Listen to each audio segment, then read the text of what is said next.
The stars were quiet before the screaming started. They never saw it coming. For months, Earth had been left in silence, watching from orbit as alien fleets crossed the void like they owned it. They called themselves the Valari Ascendancy, some highborn crystal-blooded species who thought humans were still crawling out of mud. They offered Earth protection.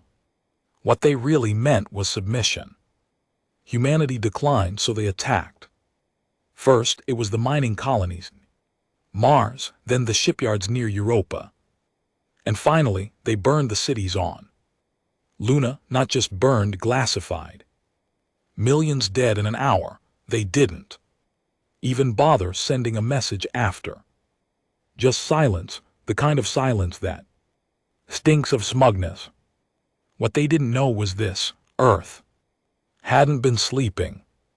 We'd been building, preparing not for peace but for war.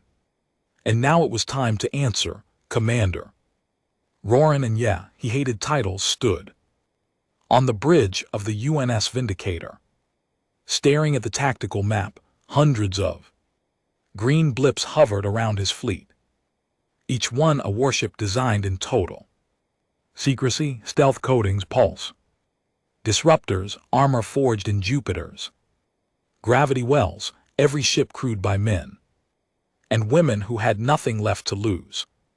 This is it, he muttered, jaw tight. Final burn in 30 seconds. The rest of the fleet echoed his move. He could feel it even without looking.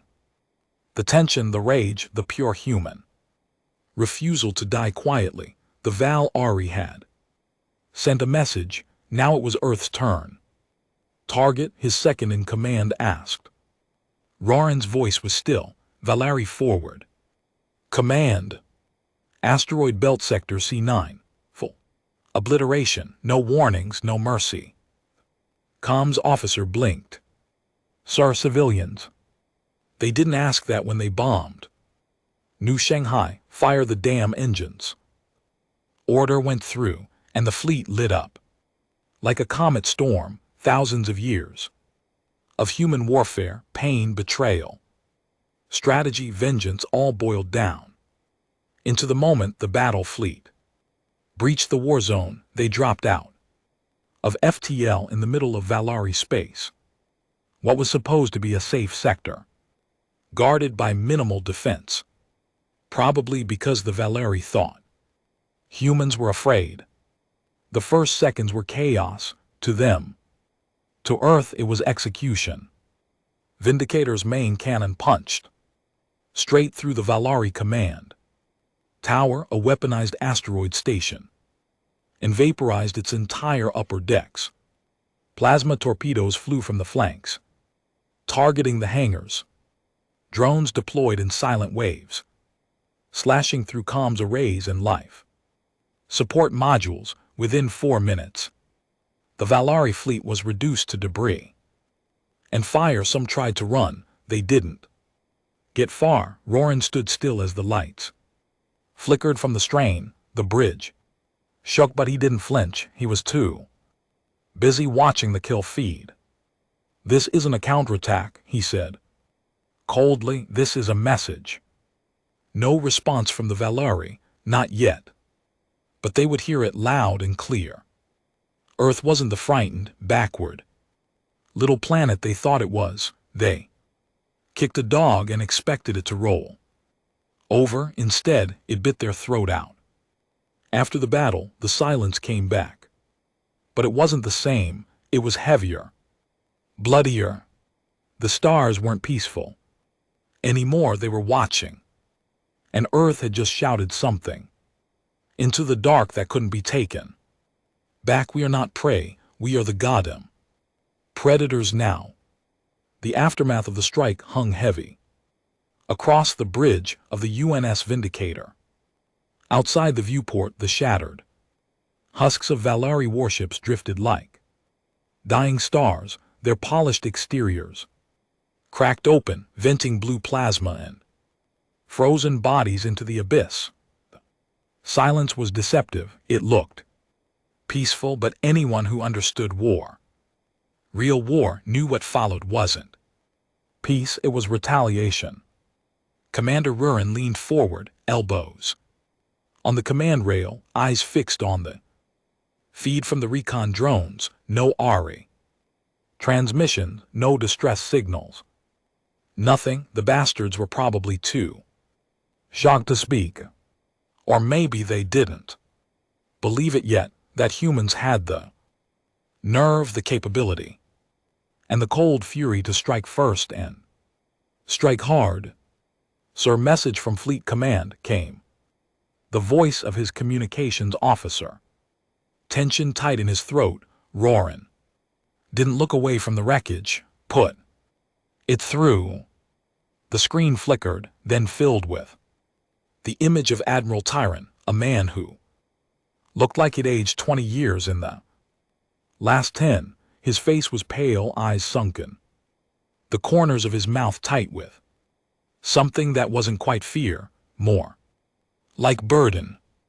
"You've started something we can't walk away from," Tyron said without preamble. "The Council's already lost control.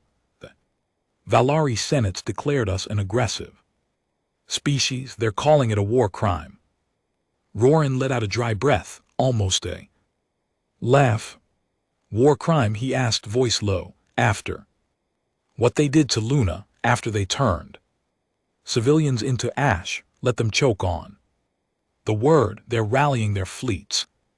Tyron warned, "Not just the Valari, the consortium, the Hesheri, the neutral traitors, everyone who's afraid of us is choosing a side. So what are we supposed to do? Apologize, beg?" "No," Tyron said.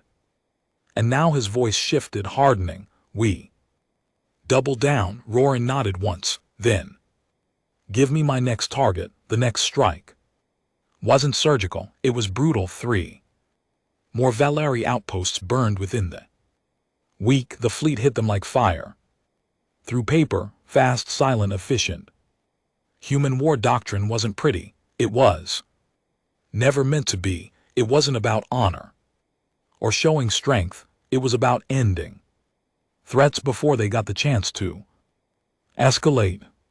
The galaxy didn't understand that yet, but it was learning. Every system the fleet entered was left smoking. No negotiations, no treaties, no speeches, just precision. Strikes, then withdrawal before reinforcements could arrive. It wasn't war, it was punishment. Inside the ships, soldiers worked like men. Possessed, most had lost someone, family. Crushed beneath orbital debris, friends.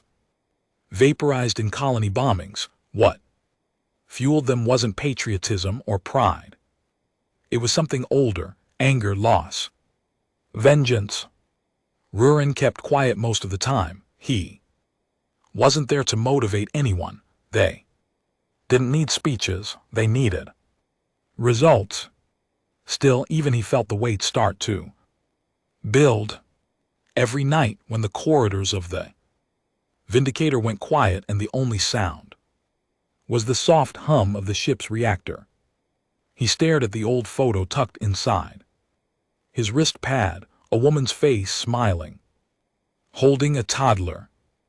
Both gone. New York Orbital had been one of the first to fall. No warning, no reason, just a show of force from the Valari. They said later, strategic necessity, military infrastructure. His wife wasn't military, his daughter wasn't infrastructure. Now he was building a graveyard across the stars. And he was far from done. Then the Valari finally responded. They didn't send a warning, they sent a fleet. The trap was set in the Kaldar expanse, a dead system with a burnt-out sun and little strategic value. It made the perfect bait. Earth intelligence leaked false data, a decoy listening post, unprotected and active.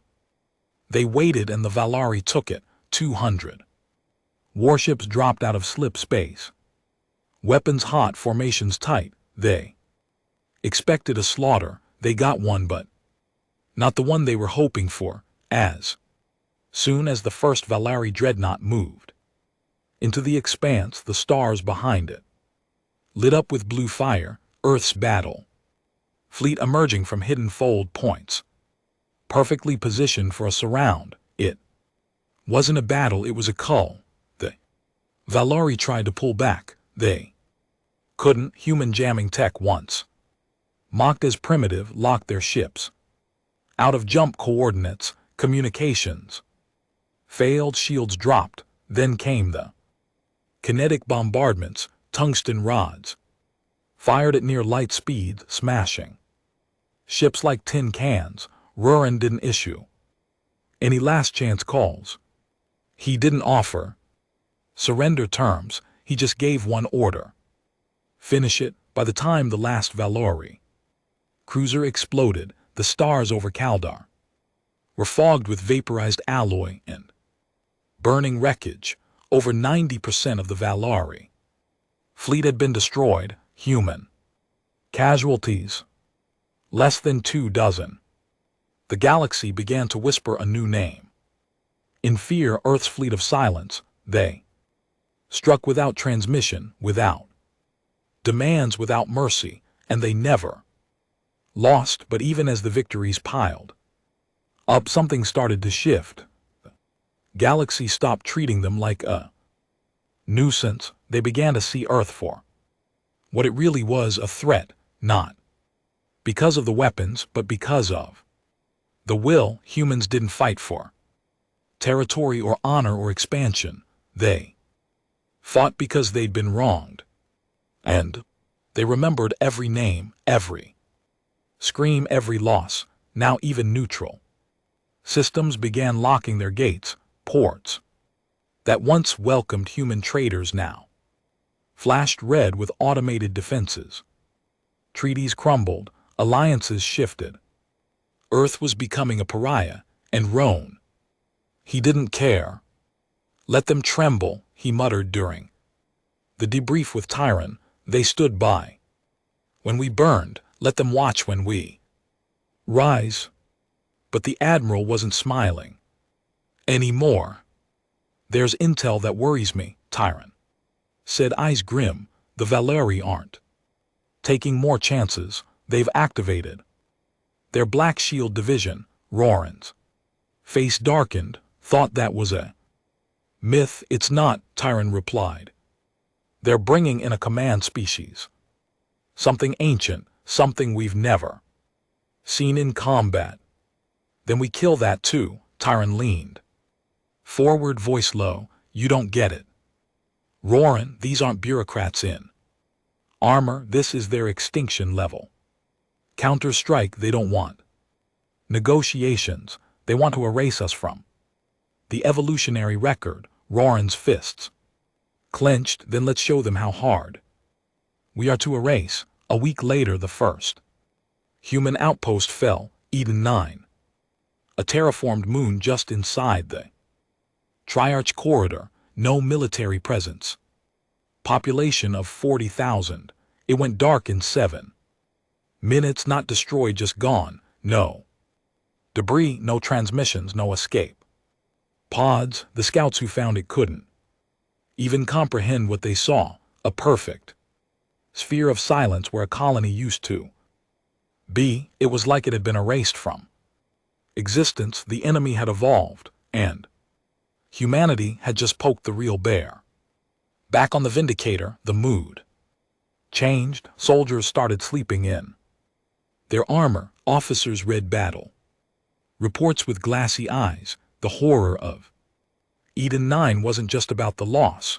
It was about the message. The Valari weren't scared anymore. They were angry. And their gods had finally woken up. But humanity didn't retreat. Instead, Rurin gathered his fleet and charted a new course into the heart of Valari space. Not to attack, not this time, but to end it. The mission was simple: disabled the Valari warp core at Iskar Prime, the nexus of their FTL network. It was their Jugular, if it went down, the Valari would be paralyzed, no reinforcements, no interstellar jumps, just isolation, and eventual collapse.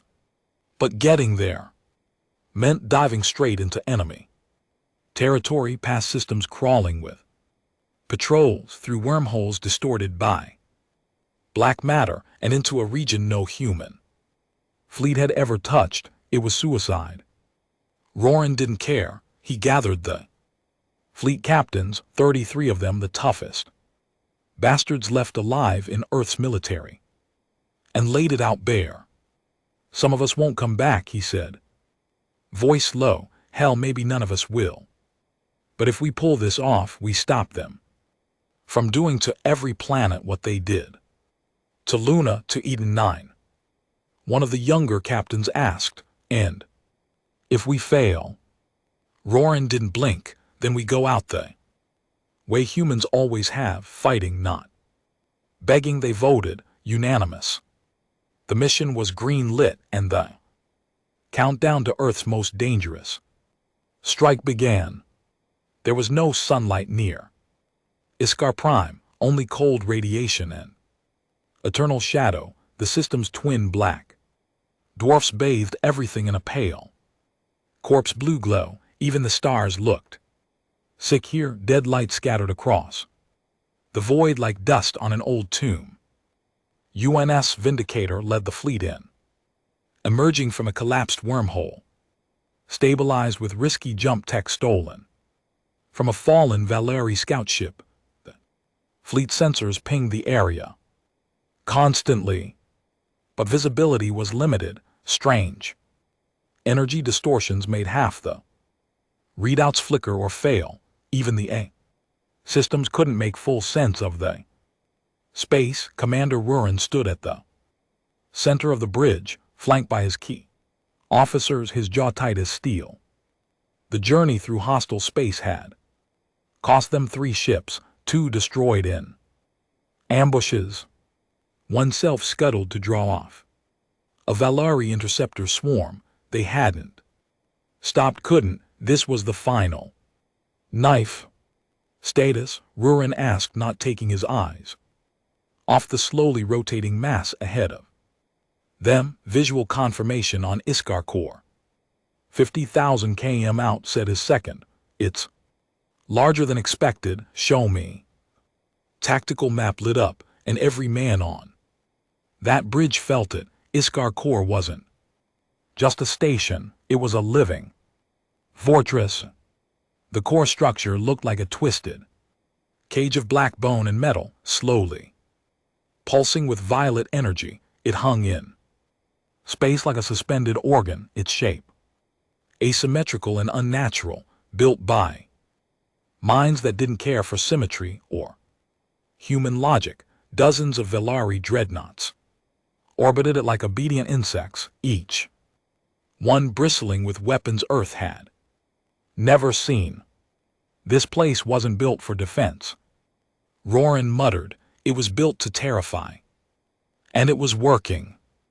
One of the newer officers, a lieutenant, barely old enough to shave, whispered, "Too loud, sir. What if we don't make it back?" Roran turned, eyes hard. "Then we make damn sure they remember who did this." He opened a fleet-wide comm channel. "All ships, listen up. This is the heart of their empire. This is where they think they're untouchable. We're about to teach them otherwise. No negotiations, no half measures. We strike, we plant the virus, and we break their spine. If you've got prayers, say them now. If you've got grudges, sharpen them, because this is it." He paused, let it sink in, then added, "Make them afraid of the dark." Then the fleet moved. The first wave hit the outer picket. Valari ships responded with a precision that no one had seen in previous engagements. There was no panic, no delay, as if they'd been waiting, as if they wanted the humans to come here. That didn't matter. The Vindicator led with a plasma barrage that melted the nearest frigate in Seconds behind it, Earth's destroyers unleashed hell, rail guns shock, torpedoes and magnetic cluster bombs filled space with fire and shrapnel. But the Valari didn't just fight back, they adapted. Their hulls began morphing mid-battle, forming new weapon nodes and reactive armor like living things. Lasers cut through human shielding like paper. One Earth ship vanished in a flash of green light. No explosion, just gone. Adaptive tech, the science officer said. Voice tight, organic integration. They're not just controlling their ships, they're merged with them. Keep firing, Royne growled. Burn them down to atoms. He knew what was happening. The Valari had been holding back until now, playing with humanity, testing them. Now they were fighting for real. Inside the Vindicator, alarm screamed. Hull breaches in sectors 12 through 15. Fires breaking out. Cryopods vaporized in a weapons cache rupture. Men screamed over the internal comms, begging for medics, for air, for help. Some died still, strapped to their harnesses, choking on smoke. But the ship pressed forward. Through the chaos, the boarding team prepped. At the heart of this mission was a single plan: breach Iskar Corps' command deck, plant the Cinder Protocol, a quantum virus designed to trigger chain reaction, collapse of the warp grid. No warp, no fleet movement, no reinforcements. The Valari would be cut off from their empire, but to plan it, someone had to get inside. Roran didn't delegate. He suited up. The dropship bay roared with engines and tension. 30 men, hardened veterans, scarred, tired, burning with the same vengeance that carried them this far. Roran's voice cut through the roar. Anyone not ready to die today can stay. On the ship, not one man moved. They launched. The surface of Iskar Corps was wrong. The walls looked like they pulsed, breathing. Organic veins wrapped around metal scaffolding. The landing zone wasn't a dock, it was a mouth opening as the drop shuttle approached. Every nerve in every soldier screamed that this wasn't a place humans belonged. Inside, it got worse. The corridors were curved, soft, wet in places. Lighting was a sickly red, flickering like dying heartbeats. Every footstep echoed too long. The deeper they went, the more they saw things that didn't make sense. Weapons grown into walls, Valari corpses suspended in tanks, their faces stretched in silent screams. They experimented on themselves. One Marine muttered, they fused themselves to their tech. No, Roran said, they sacrificed themselves to it. They reached the central control chamber, and that's where they found it. Not a commander, not a soldier, but a creature bigger than a tank, suspended in a vat of luminous fluid.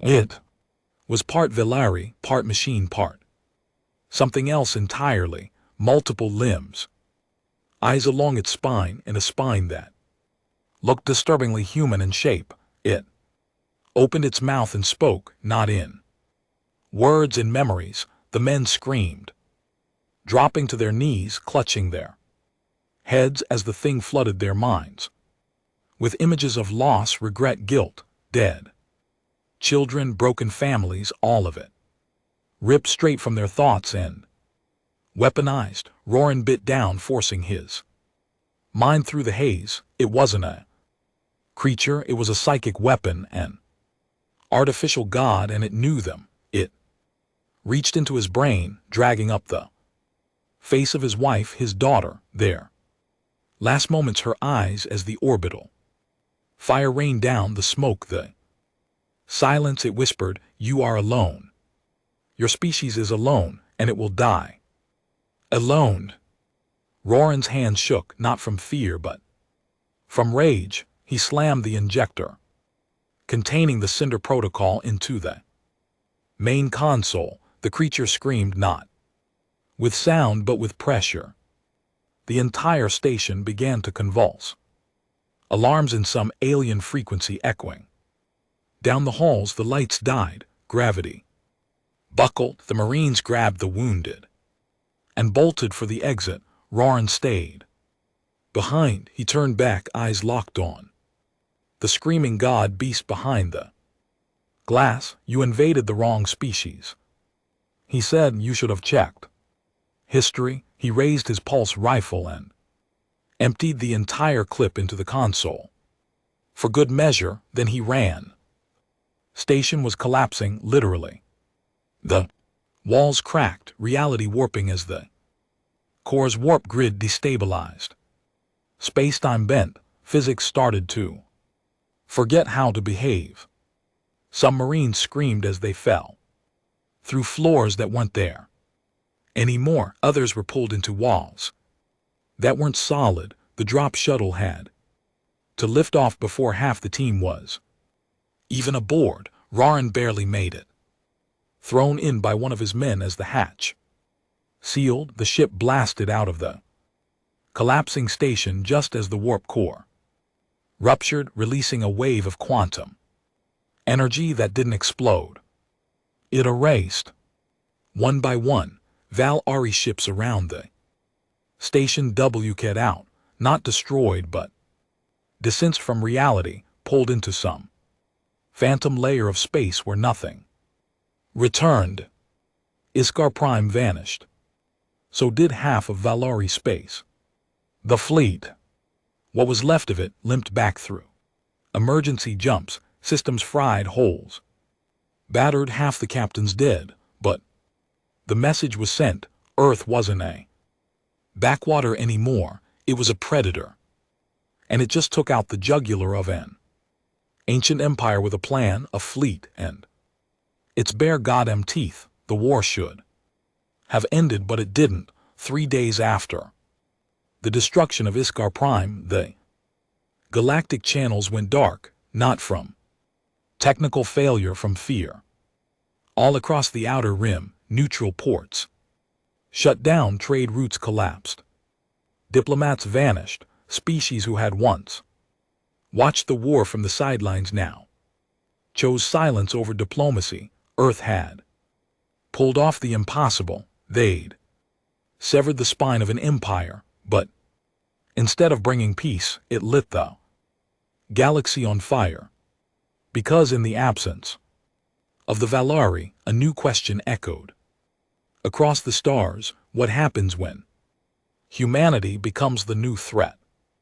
Commander Roran sat in silence aboard the UNS Vindicator, the low hum of life support whispering through the scarred hulls. The ship was still limping, patched with salvage, missing entire decks, and carrying fewer crew than when it had launched. Too many men were dead. The mission had succeeded, but the cost was carved into every face. On that ship, they'd brought down a monster, but in doing so, they'd become something else, something colder, sharper, a blade with no scabbard. The fleet drifted near Earth's outer orbit, waiting for clearance to return, but clearance didn't come. Instead, they got orders to hold position, no explanation, no welcome, just static. The call from Fleet Command finally came 14 hours later. Not a conference, not a debrief.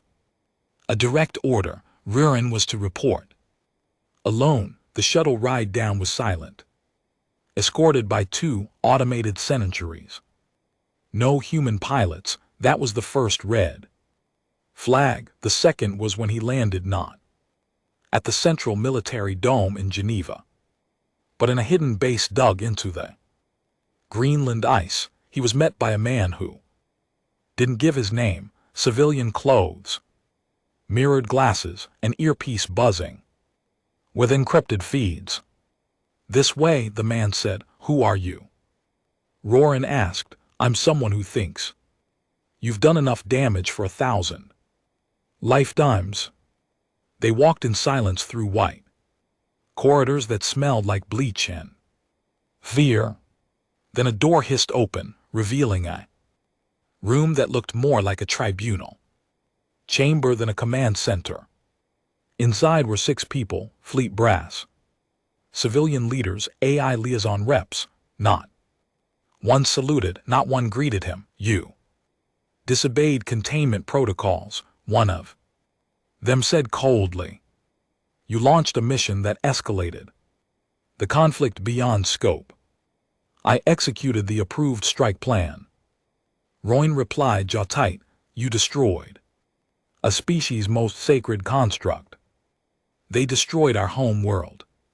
Colonies, another leaned forward, eyes cold. Do you have any idea what you've done? The Valari are wounded. Yes, but now the consortium is mobilizing. The neutral axis is talking about sanctions. We are being called galactic terrorists. Roran leaned on the edge of the table, voice like gravel. They glassed Luna, they erased Eden 9. And you want to sit here and debate diplomacy? We want survival. One snapped, and you just made that harder. A pause. Then the man with the mirrored glasses said, you've become a symbol, Commander. That's dangerous. Roran smiled, not with amusement but with venom. Good. Let them remember the symbol that made the gods bleed. They grounded him, stripped command. Rank gave him a quiet title and a room in an orbital station with no view, said it was temporary reassignment for psychological decompression.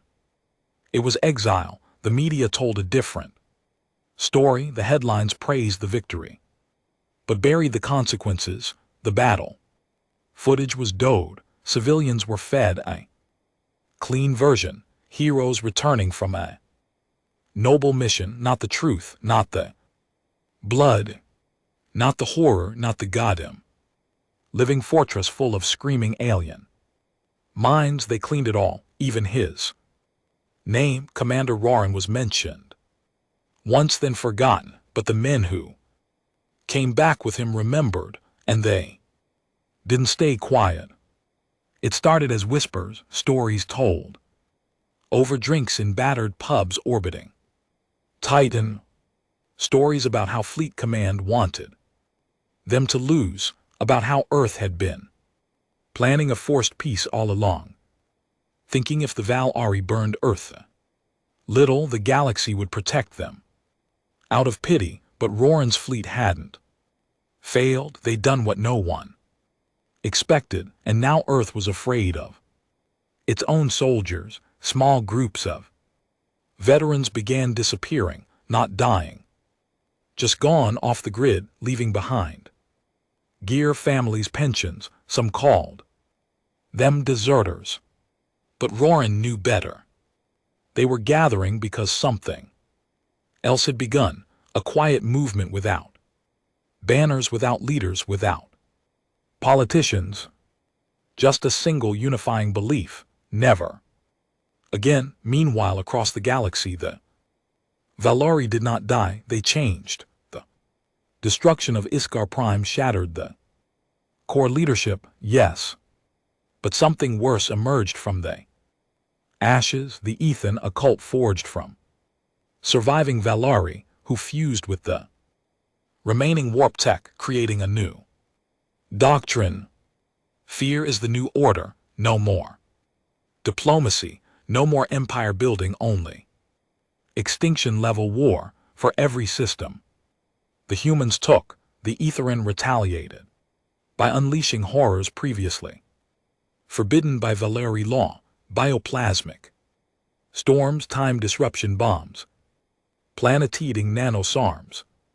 Human colonies in deep space began vanishing without a trace, not attacked, just erased. Like Eden 9, the galaxy plunged into chaos. The humans weren't saints, but the Ethan were now devils, and Earth was stuck between who they were and what they would have to become. To survive, Roran's exile ended the day. His door hissed open and a familiar face stepped in, a former captain, a woman with a shattered eye socket and an artificial lung. She didn't salute, she just said, "They're here." Outside the station, 6 stolen frigates waited in silent formation, no transponders, no IDs, just symbols scrolled in dull red paint across their hulls, a broken world pierced by a blade. The dead fleet had risen. "Why me?" Roran asked. "You already died up there," she said, "but the galaxy still needs monsters." He boarded the lead ship. It was half junk, half rebuilt from scrap, with a crew that looked like they belonged in war crime records, not a military archive. Some had no uniforms, some had scars that still bled. All of them looked at him with respect, not for his title, for his refusal to break. "This isn't Earth fleet anymore," his old exo said. "No," Roran agreed, "this is something worse." They jumped without logging coordinates. Their mission wasn't conquest, it was retribution. Where the fleet wouldn't go, they would. Where the laws forbade action, they would act. They would not be remembered in statues, but they'd be feared in the dark.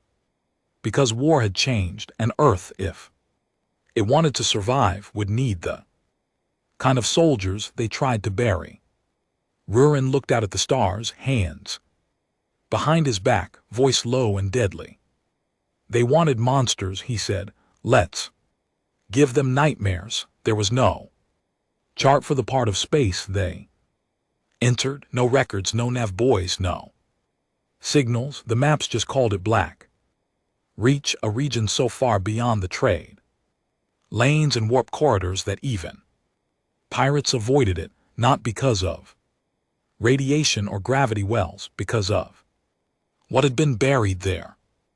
Roran's fleet arrived in silence, 6 outlaw ships barely held together by stolen parts, salvaged cores, and the stubbornness of their crews. They were ghosts running dark, no beacons, no transponders. Out here there was no law, no politics, no diplomacy, just the cold hum of engines and the distant groan of forgotten things.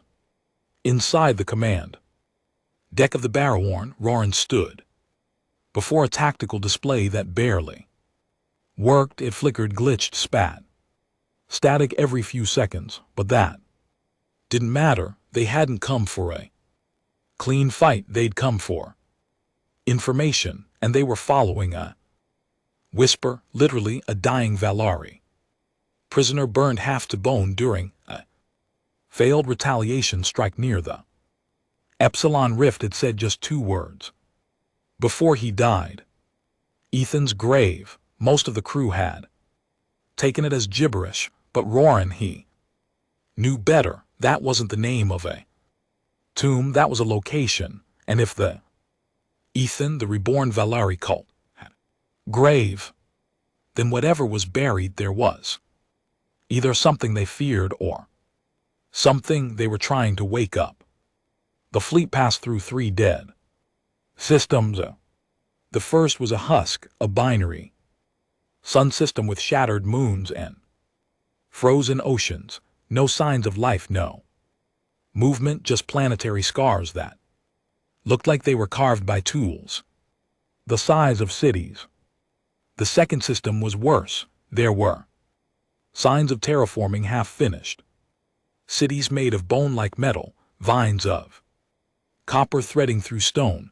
A Valari colony, probably abandoned after the fall of Iskar Prime, except it hadn't been abandoned, it had been emptied. Everything organic gone, even the soil had no microbial life. It was as if something had sucked the biological memory out of the planet. The fleet scanned it, marked it, and moved on. Then they reached the third system, and things changed. From the moment they entered Varnix Theta, the space. Around them felt wrong, not broken, not hostile, just off, like the laws of reality were being rewritten in slow motion. The stars flickered at inconsistent intervals, colors bled out. A visible spectrum, distances twisted. Ships that were 3 km apart on sensors looked side by side through the viewport. Artificial intelligence began whispering nonsensical strings of numbers. One of the junior engineers had to be restrained after tearing off her own neural jack and screaming that something had seen through her memories. Still they pushed forward because there it was a signal buried deep within the static, hidden under radiation clouds and false readings, a pulse, rhythmic, ancient, unmistakably Valerie in origin, but twisted. Not a beacon, a heartbeat. Roran clenched his jaw. They were close. They found it orbiting a dead star, no planets, just an asteroid field filled with ice and broken metal, and at its center Ethan's grave. It wasn't a base, it was a mass, black, jagged, growing in slow motion, feeding off the husks of old warships. It looked like a tumor carved from obsidian with flickers of green lightning arcing across its ridges. Even the AI refused to scan it. Every attempt to get a read on its shape, structure, or material composition resulted in corrupted data, seizures in neural-linked crew, or full system reboots. But there were entrances, 3 of them, each the size of a dreadnought's hangar bay. Rurin looked at the feed and knew instantly whatever the Ari feared, this was where it lived. He didn't hesitate. 5 drop teams, 10 soldiers each, neural dampeners, non-reflective armor, auto-sealing suits, EMP rounds, and backup injectors in case something tried to get into their heads. The mission wasn't conquest, it was discovery. But every man that boarded the shuttle knew the odds. They weren't coming back. They didn't care. They'd already died the day Earth buried them inside the structure. There was no gravity, not because the place lacked it, but because it had its own set of physical rules. The moment the soldiers crossed the threshold, orientation stopped meaning anything. Up became sideways. Light refused to obey. Shadows and time felt thick. One soldier's suit clock said he'd been inside 3 minutes. Another said 41 seconds. Another said 2 hours. Still, they moved forward. The structure was alive, or at least half-conscious. Walls moved when no one was looking. Patterns shifted. Some of the corridors looped back on themselves. Others led to chambers that made no sense, like the one filled with hanging coffins, each with a half-formed Velari body inside. Faces stretched in silent agony, arms frozen in prayer. Then they found the center, a massive, cathedral-shaped chamber, larger than a stadium, with a pulsing crystalline core floating above an altar made of spine-like rods. The core was wrapped in tendrils of dark energy, visibly holding it back. Whatever was inside that core was not meant to wake up, but it was stirring. One of the soldiers stepped forward, trying to scan the energy. He collapsed. Blood poured from his eyes, nose, and ears. Before he died, he whispered something none of them expected. It's human. That's when the truth hit. This wasn't a weapon. It wasn't alien. It was us, or something that had once been human, some long-forgotten experiment the Valari had stolen or discovered or unleashed. Something from before Earth joined the stars, something lost and now growing. Again, a horror made by human hands, perfected by alien minds, a god machine, built from fear, memory, and rage. And now it was waking up because Rurin had come too close, because he carried the one thing it needed to finish, becoming what it was meant to be, a war, mind with human intent. Rurin felt it before the others did. Hum in his teeth, a burning behind his eyes, and then a voice. Not like the Valeri creature on Isker. This wasn't invasive, this was familiar. It sounded like his daughter, like the last message she'd sent from Luna just days before the bombs fell. "Daddy, I'm scared," it tore something inside him. He dropped to one knee. Heart pounding, rage boiling up again. But not wild this time, controlled. Focused, this weapon it was. Feeding off the part of him that refused to die, the will, the anger, the need to make everything that destroyed Earth burn, and it wanted out. It wasn't a prison, it was a cradle. Roaring could release it, could finish what the Val Ari started, could unleash something so powerful, so tailored to human vengeance, that the entire galaxy would bend the knee or cease to exist. He stood slowly. Every man around him waited frozen, watching. He placed his hand on the console, and then he made his choice. He cut the power, not the containment, the entire chamber. He detonated the core's feed. Nodes burned through his neural link and activated a fail-safe that sent feedback through every inch of the structure. The god machine screamed. And then it slept, not dead, just delayed. The chamber began collapsing. The teams retreated, leaving behind bodies, blood, and secrets that shouldn't exist. They barely made it back to the fleet. Back aboard the Barrowhorn, the surviving crew watched as Ethan's grave folded in on itself, consumed by its own failed awakening. A shockwave of warped gravity expanded in silence, and then it was gone, erased. But Ririn knew it wasn't over. He sat alone in his quarters, staring out into the black, haunted by the voice, his daughter's voice. Not her real one, just a copy, an echo. He'd stopped it, but for how long? Because something else had happened in that chamber, something no one else knew. In the split second before the god machine lost power, it had recognized him, and it had said one word, not in Valeri, not in code, but in his own voice. It had said, soon, the news of Ethan's grave never reached the public.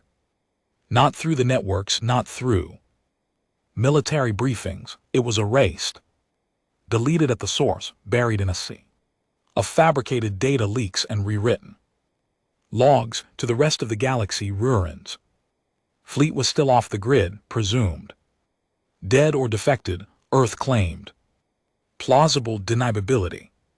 The Valeri cult, the bio-coded fortress, the half-human god machine, none of it officially existed. And yet something shifted. In the weeks following Ruin's disappearance into Varnix Theta, reports began surfacing of Ethan's sleeper cells launching coordinated strikes across outer human colonies. They didn't come in fleets, they didn't announce themselves. They appeared through warped portals, through dimensional rifts, through twisted Valeri constructs turned into short-range fold gates. It wasn't war, it was surgical terrorism. Whole colonies blinked out in seconds, and the name whispered before each vanishing was always the same. Barrowhorn. Earth's high command quickly blamed Rurin privately. They panicked because the Barrowhorn wasn't behind the attacks. It had gone dark since the destruction of Ethan's grave. No signals, no trace. Just gone, and that terrified them more than the attacks themselves, because it meant Rorin was off the leash. And no one knew what he was doing in a cold bunker beneath Antarctica. Four of Earth's most powerful leaders sat in a dim room far away from cameras or satellites or leaks. 3 men, 1 woman, all of them wore civilian clothes, but their eyes gave away their rank. They had seen too much, done too much. "This is getting out of hand," one of them said, tapping through intercepted footage of a burned-out colony dome on Core 9. No bodies, no scorch marks, just walls melted into liquid, frozen mid collapse. They're hunting specific targets now. Gene logs, former A handlers, thinkers. They're cleaning up something, the woman replied. Something we left behind. Silence. Then the oldest man spoke. "We need Roran." The others stared. He didn't flinch. "Say what you want about the bastard. Corny gets results when he's in control. He's focused. When he's not, we get this. Control him. He's a ghost." The younger one snapped. "He took a war criminal crew and vanished into deep space. For all we know, he's building an empire." The old man shook his head slowly. "No, he's not building anything. He's digging." And that, more than anything else, made them sweat. Because Earth's darkest secret wasn't what they'd done to survive, it was what they'd buried to win. Thousands of light years away, deep in outlaw space, the Barahorn floated dead silent among the remains of a forgotten battlefield. Around it, shattered alien ships drifted in slow eternal orbit, rusted hulls of long-dead species that never made it into the galactic record. Inside the ship, everything was quiet.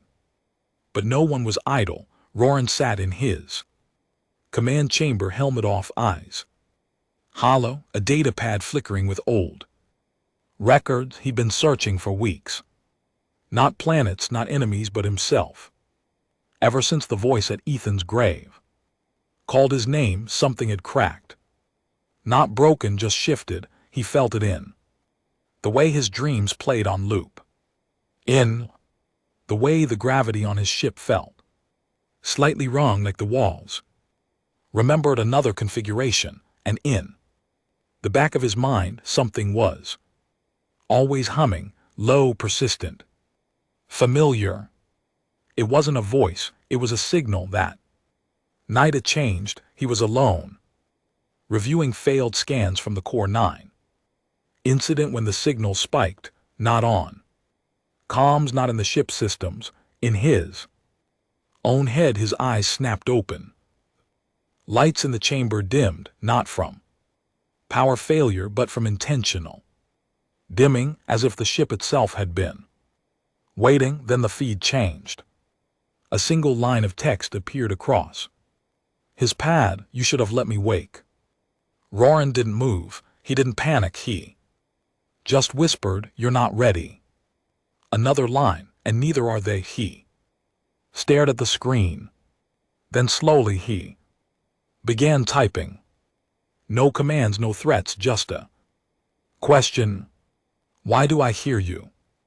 The answer came instantly. "Because you were the template."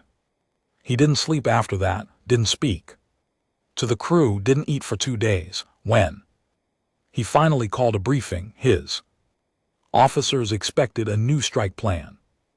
What they got was something else. Roran stood at the head of the table, expression unreadable. "We were wrong," he said, "about the war, about the Valeri, about all of it." He keyed a hollow file. It showed an image, grainy, old, marked classified. Black, a human test subject from Project Lament, a failed Earth experiment to design preftal synthetic minds based on trauma, built not to feel but to remember pain permanently, to learn from it, to grow from it, to never forget betrayal. The project was shut down after 3 tests. Runs, all subjects went insane except one. He didn't die, Roran said quietly. He was taken. The Val-Ari found him, used him, built Ethan's grave around him, and now he's trying to finish what we started. One of the officers asked who was he. Roran stared, then said, my brother. It explained too much why the Warmind had echoed his voice, why it knew his grief, why it fed on vengeance like oxygen. The Val-Ari hadn't just built a weapon. They'd stolen a blueprint for human rage, one created in a lab on Earth. Long before the war, long before Luna burned, and now that weapon wanted to come home. Roran made a decision. He sent a private message, one he never thought he'd send to Admiral Tyron, encrypted, off-grid.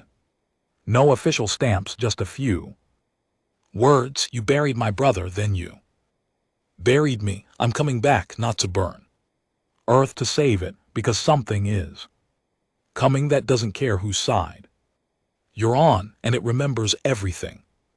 On Earth, Tyron received the message. Silence. He didn't show it to the others, didn't archive it, just stared at it for a long time, then whispered, God help us. The Barrowhorn re-entered human space like a shadow slipping past a dying sun. No fanfare, no announcement, just 6 ships battered and black crawling out of the edge of the soul exclusion zone, holes scorched with signs of old wars and darker things. No ID codes, no formal request for landing, only one signal beamed out to Earth. Roran returning. No diplomacy, no permission needed. It was a challenge. But Earth didn't shoot. They didn't even speak. Because deep down, someone at the top, maybe Tyron, maybe someone even colder, knew if Roran was coming back, something worse must be chasing him. The fleet docked at Chu's orbital, an aging spaceport once used for civilian freight, but long since abandoned after the war with the Val-Ari made Earth close its outer rings. It was quiet now, stripped of life, stripped of purpose, perfect for ghosts. Roran stepped onto the steel deck like a soldier returning from a different timeline. His armor was dented, his face gaunt, his eyes had the thousand-y stare of a man who'd seen something far beyond physics, politics, or death. His team followed close behind. No medals, no formal ranks, just hardened survivors, most with bodies more metal than flesh and expressions like stone. They were weapons now, walking, thinking, bleeding weapons, and they had one purpose: stop the rebirth of the god machine. Inside Tethys Command, the Earth Security Council had gathered. Under emergency protocol, they sat behind armored glass, guarded by drones and human officers in mirror polished suits. When Roran entered, no one spoke for 10 seconds. He didn't salute, didn't even sit. He just stood in the center of the room and looked at them, not with anger, not even judgment, just exhaustion. Then he said one sentence: you buried a Warmind and called it a failure. The silence cracked. What proof do you have of this claim? One of the council members asked, masking fear with formality.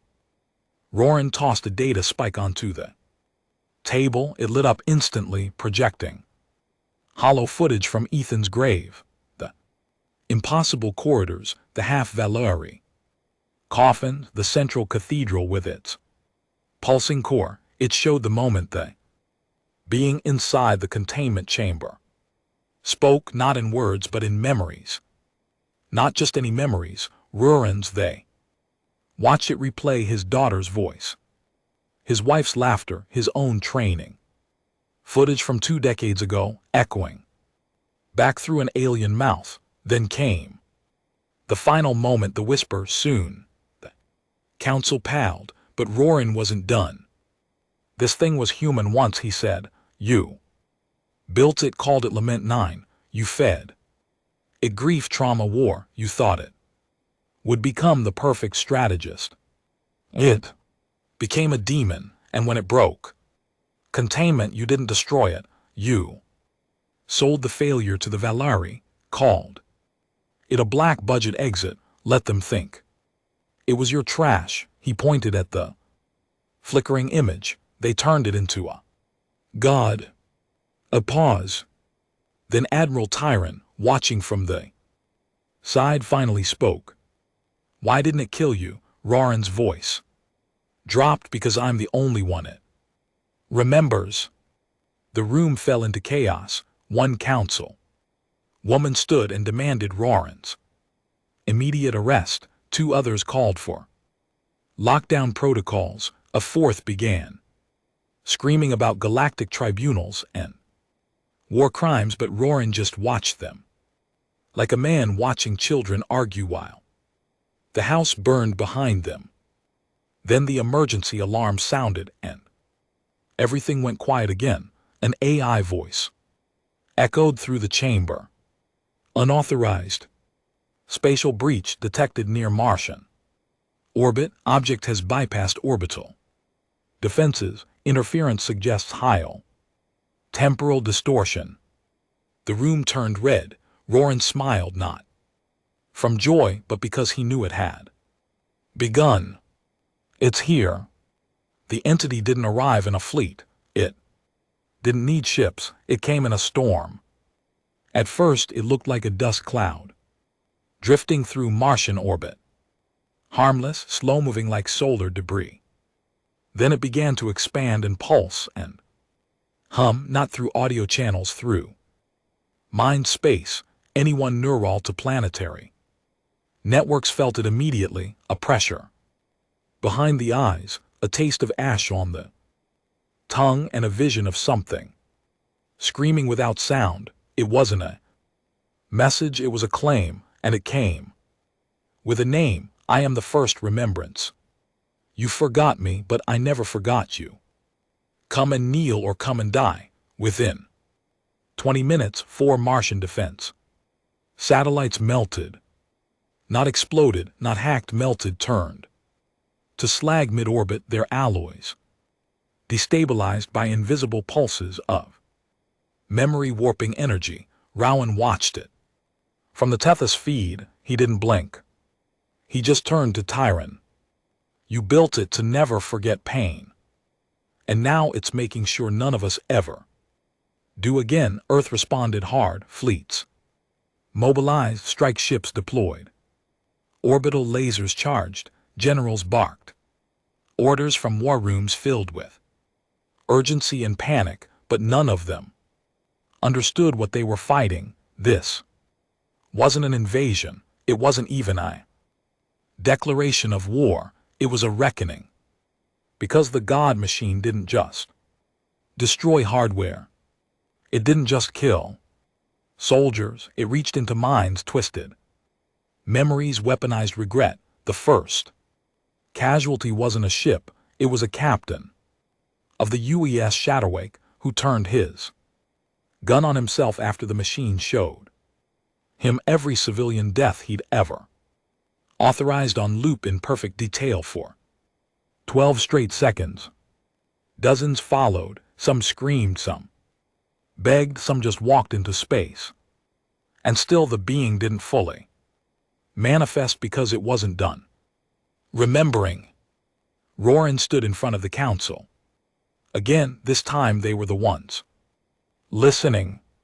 Not because they trusted him, but because he was the only one who'd looked the monster in the eye and walked away alive.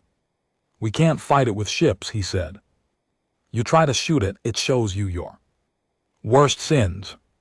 You try to burn it, it forces your engineers to relive every system they've ever failed to maintain. You don't win against something that isn't trying to kill you. You win against it by being willing to forget. They stared at him, confused. Forget what? Tyron asked. Rurin met his eyes everything.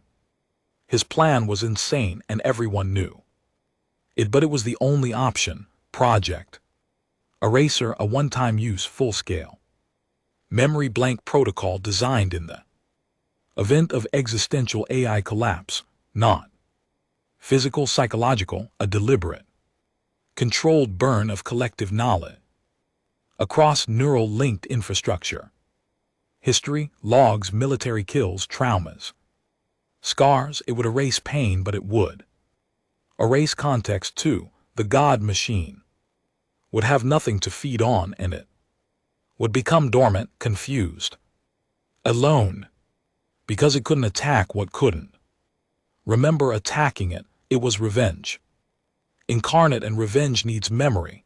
The cost, everything humanity had ever done, would blur. Wars, treaties, victories. The past would go dark and the future would start numb. Earth debated it for 2 hours, then voted 8-3 in favor. The countdown began.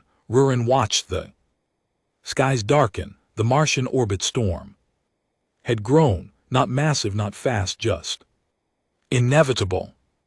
He suited up, not because he had orders, but because someone had to be there when it happened. The barrel horn moved back into position. The ship linked into Earth's relay grid, carrying the virus code across every sector of human space.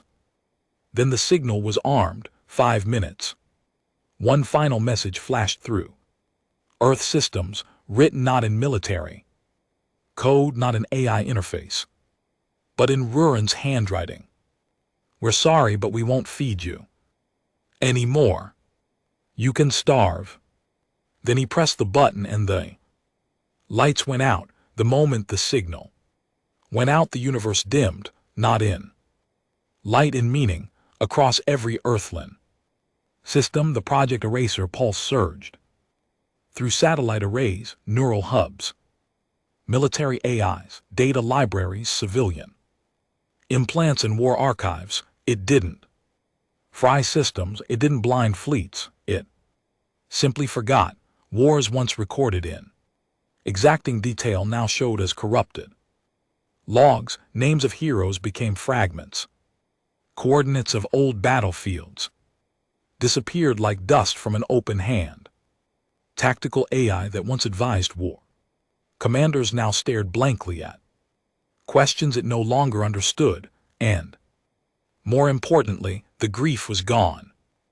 The scars that fueled vengeance, the sorrow that shaped vengeance, endless cycles of what they did to us and what we did back, all of it gone, wiped deliberately. And for the first time in centuries, silence on the Barrowhorn. Rurin stood at the viewport, watching the storm that had hung over Mars begin to flicker. No explosions, no final weapon discharge, just a shiver. The memory-fueled war arm, mind which had grown by feeding off pain, began to lose its anchor. No new pain, no remembered pain. It was like draining the air from a room, like robbing fire of its fuel, and slowly, piece by piece, the thing unraveling. Earth began to starve. The orbiting cloud began to slow. The pulsating energy dimmed. The whispers stopped. Ships once caught in its mind loop regained control. AI core logs stopped filling with corrupted imagery, and most telling of all, no more suicides. For the first time in weeks, no one heard a voice calling them from inside their own trauma. The first remembrance was breaking but not vanishing. No, not that easy, because the heart of that machine wasn't just data. It wasn't even Valari. It was a man, and he remembered even if the rest of the species didn't. Rurin received the signal 12 hours after the eraser. It was faint, one-time use channel, buried an old Earth frequency from pre-warp times, analog only. He could hear it. It came as a voice, not monstrous, not Angry, not even alien, just a tired man. They don't know anymore, brother, but I do, and I'm waiting. Coordinates.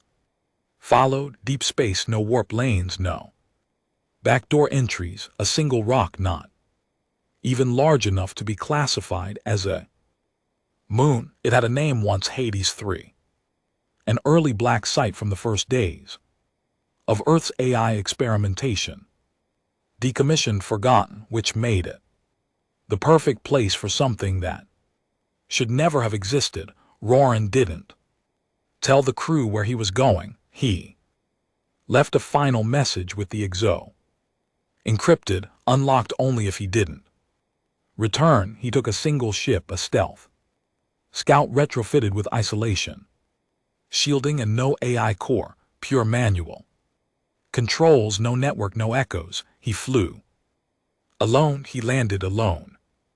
And when he stepped onto the cold, crater-split surface of Hades 3, he knew this was the end, not of the war, not of the enemy, but of himself. The door to the facility was still sealed.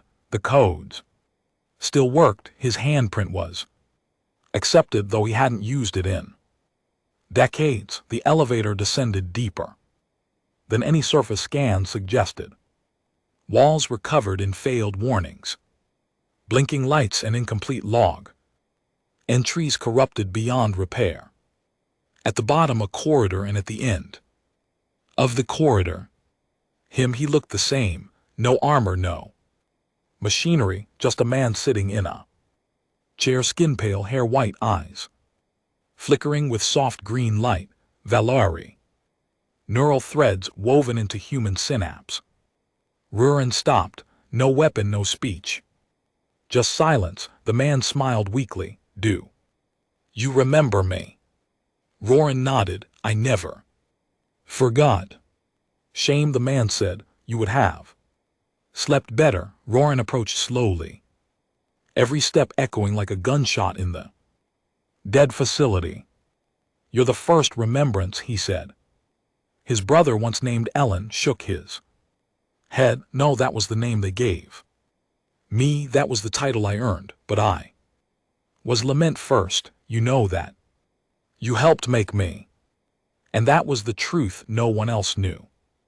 Before the war, before the Valari, before the trauma systems and AI, colonies and mind-linked soldier units, there was Project Lament, and Roan hadn't just been a soldier, he'd been a handler, the one who helped calibrate Lament, who watched his own brother fall into madness, then handed him over to a program that promised to fix him through trauma reinforcement.